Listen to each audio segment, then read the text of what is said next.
Good morning, everybody. Pleasure to be here today. My name is Stefan, founder and CEO at inSoma Bio. We are a regenerative medicine company, and we specialize in the creation of protein biomaterials designed to solve problems in tissue engineering. We've got several assets under development, but the one we're going to really focus on today is in fat, where I like to say that we're in the business of making fat amazing.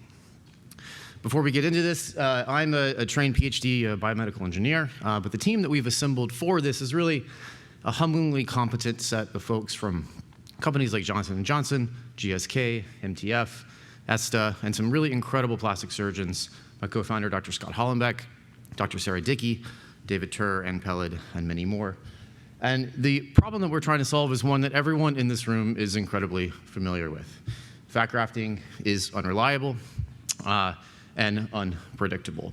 And that is despite the fact that the FDA has cleared more than 60 devices in the last 2 years for fat processing, which means that nobody's really solved the underlying problem leading to this issue. We would argue that the underlying problem is that liposuction fat behaves like blended tissue. It has no structure. It doesn't stay where you put it, and it has no vascular supply. The liposuction process destroys the blood vessels that are keeping those cells alive. So you really have a clinical paradigm where the potential of liquid gold is just tremendous, but these issues are leading to a situation where we have repeat surgery requirements and unsatisfied patients. So that's something that we can finally solve with the technology we've developed called Fractomer. Allows you to create moldable, shapeable, and ultimately even vascularized fat tissue from a patient's own liposuction fat and without ever leaving the operating room. The secret sauce here is a protein biomaterial designed to mimic elastin, right? A structural protein found in all of your soft tissues. And into this highly porous, shapeable network, we have embedded a temperature switch.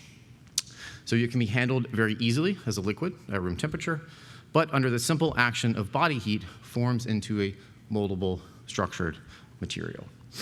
Now, this works incredibly well in the clinical flow of fat grafting because you now take your liquefied fat, mix in your liquefied protein, and under the simple action of body heat, you form it into a structured graft.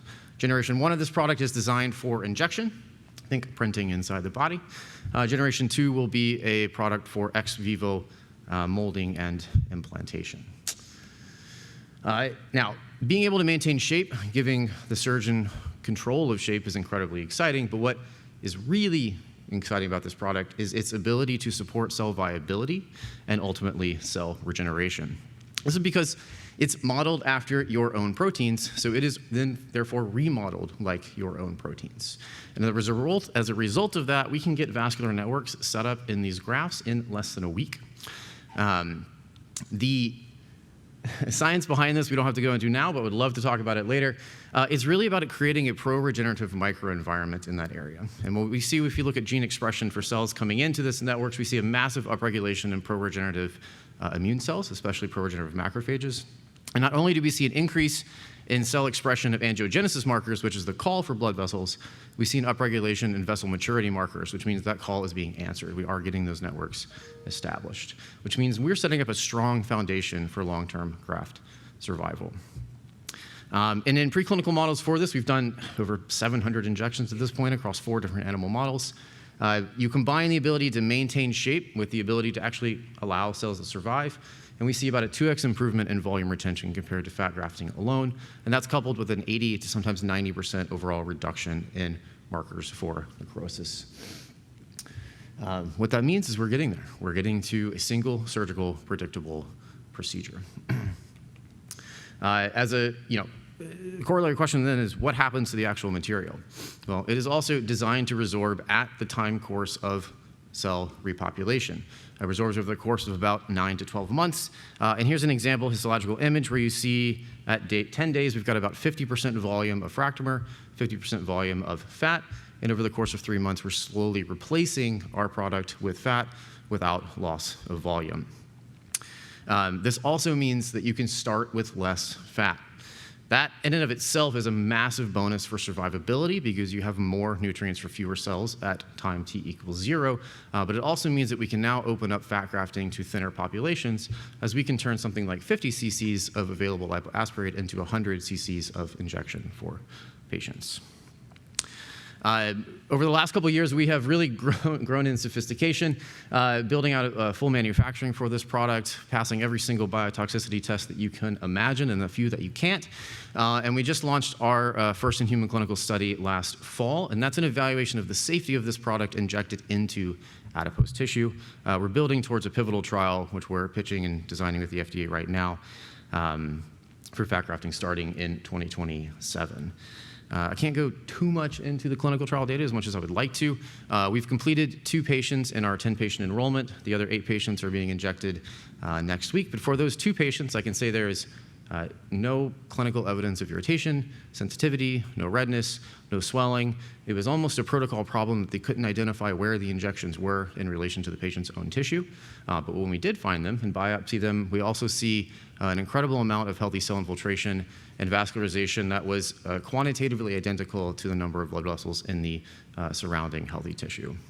So incredibly excited about that. Looking forward to telling you more as this comes out.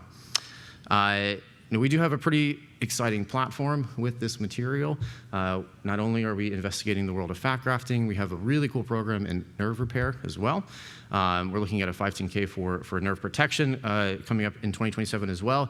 And we also, as someone mentioned laminin earlier, have a laminin modified version of this material that if you inject it around the site of an acute nerve injury, leads to almost complete functional and electrophysiological recovery in about 4 weeks in a rat sciatic nerve model. So incredibly excited about that program as well.